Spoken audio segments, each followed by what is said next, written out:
Your startup is going to fail, and your investors knew it all along. Wait, what?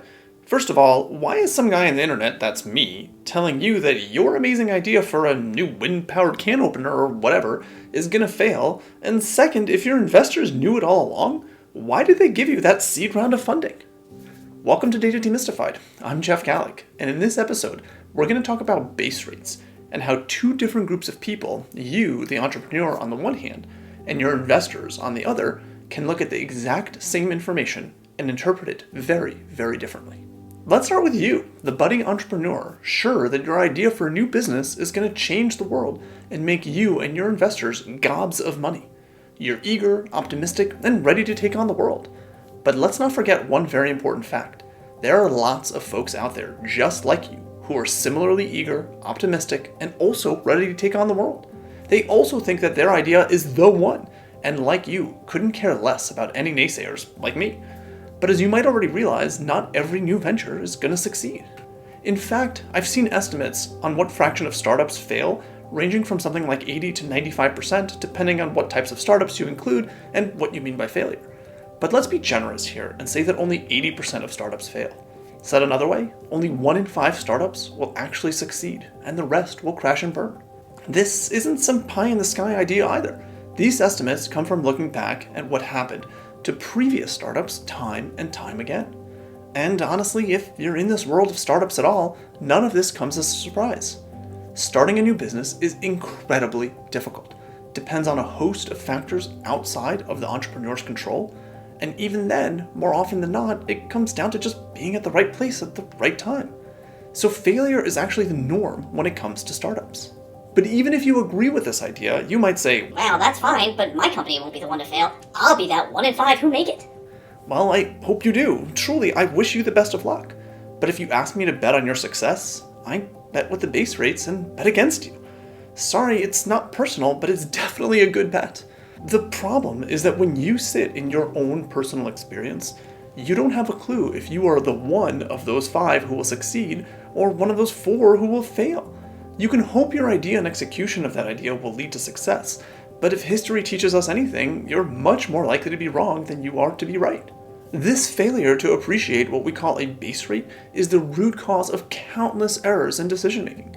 We all want to believe that we will be the ones to beat a base rate of failure, but the reality is that we have no idea if we will or not. We can only simply hope, and as inspiring as hope is, it's not based on evidence.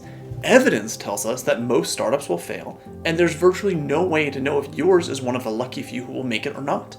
So why then would an investor ever actually give a startup any money if most startups will fail? They know the exact same thing that you now hopefully know as well. Most startups, 80% if we stick with this example, will fail. So why gamble their money on a bet that is likely to fail 4 out of 5 times?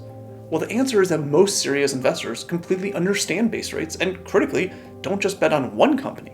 They fully understand that most startups will fail, so they invest in a lot of companies. From their perspective, if 80% of companies fail, which they will, that's fine, so long as that 20% that do succeed more than make up for the failures. Look at it this way. A model I've often seen for investing in startups is that 80% will fail. The next 10% will return an investor's money. Basically, the startup won't go under, but it won't turn a profit either when it's eventually sold. And then that last 10% will be huge successes. If the investor is lucky, that 10% might return something like 10 to 15 times their initial investment. But let's call it 12 times just to keep things simple. If we do that, we see that if an investor has $10 million and puts $1 million into each of 10 different companies, for 8 of those, she will lose everything, or a loss of $8 million. For one of those companies, she will get her original $1 million back.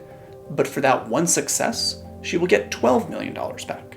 If we add that all up on $10 million invested, she'll end up with $13 million, or a 30% return on her investment, which is nothing to sneeze at all. And let's be clear, the investor mostly doesn't care which one of those 10 companies you are, so long as one of her 10 investments proves successful. As callous as it sounds, when an investor decides to put their money behind your startup, they would love it if you succeeded, but they also completely expect you to fail. They expect that not because they think little of you, but because they know that in almost all cases, again 80% in our example, even the most promising startups will completely fail. They understand base rates and use them to their advantage. They also are coming at this from a different perspective.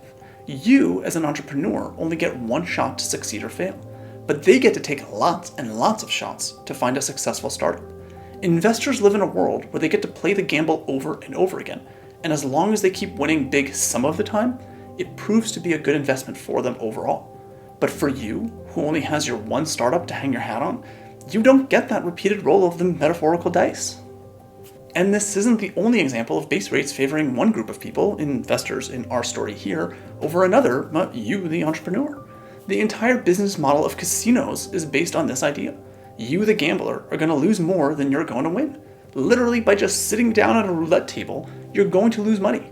And casinos know this and don't really care if you win or lose. The base rate of winning is absolutely against the gambler, and you, as an individual, can hope you'll win, but the odds are always against you. On the other hand, for the casino, they don't care about a single gambler. They care about all the gamblers. Over millions of spins of the roulette wheel, they'll win, on average, more than they'll lose. And that's the whole game for them. Same thing for insurance companies. Insurance for you is always a losing proposition. In other words, on average, you are much more likely to spend more on insurance in your lifetime than you will ever get back in the form of a settlement. If you were purely playing the odds, you would never buy insurance. But we all do, because whether we explicitly realize it or not, we hope that our policies will pay us more than we pay our insurance companies. But we're wrong in most cases. And for insurance companies, they really don't care if they pay you, an individual, a big claim or not. They know that over all their customers, they will make a profit because the base rates are in their favor. All of these are examples of how the exact same situation can be interpreted so differently depending on which side of that situation you're on. If you're an individual, you only get one shot at success, whatever that might be. Startups, gambling, or insurance all have the same basic idea. As an individual, you hope for success, but you will most likely lose. On the other hand, if you're on the other side of that equation, if you're an investor putting her money into many companies, a casino averaging across millions of bets, or an insurance company using sophisticated actuarial calculations to set well-priced premiums, you will, in the long run, win. Now, does this mean that you should give up the dream of being an entrepreneur? Well, of course not. But you should go into the excitement of building something new with the full knowledge that you're probably going to fail, and that your investors, well, they knew it all along. Finally, if you liked this video, I'd really appreciate it if you could like, subscribe, and share. As always, thanks so much for watching.